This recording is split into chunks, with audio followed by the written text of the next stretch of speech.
A high-profile auction is putting a new spotlight on John F. Kennedy and his view of Adolf Hitler. For the first time, JFK's only diary will go on the auction block. The then 28-year-old wrote about visiting Germany shortly after World War II.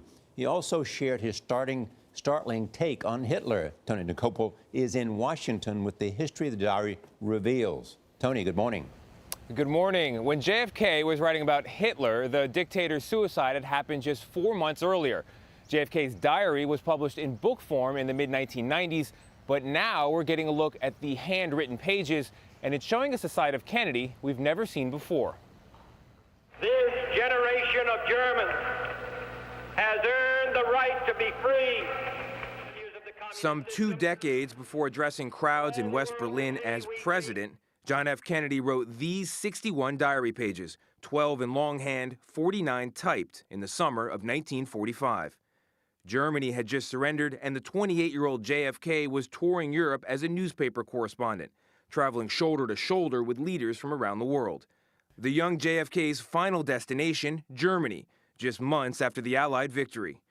Already a scholar on global politics, Kennedy seemed fascinated with Hitler and his place in history, writing, "He had in him the stuff of which legends are made, and within a few years, Hitler will emerge from the hatred that surrounds him now as one of the most significant figures who ever lived." Bobby Livingston works for the auction house offering the diary. There's no glorification, and I wouldn't take this out of context. I think Kennedy was a historian, and he's writing his understanding of Hitler's place in history. Kennedy writes, "Hitler had boundless ambition for his country, which rendered him a menace to the peace of the world. But he had a mystery about him in the way he lived and the manner of his death that will live and grow after him."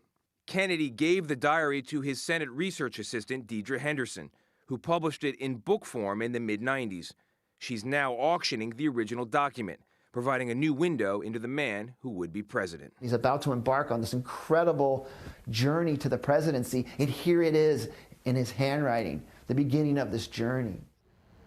And the diary is going to go on auction on April 26th. The winning bid is expected to be about $200,000, but for a one-of-a-kind piece of Kennedy history, that is not too many Benjamins. Anthony? Yeah, it actually seems relatively low, that estimate, but anyway. What a piece of history and what a document to read. Tony DeCopel, thanks, Tony.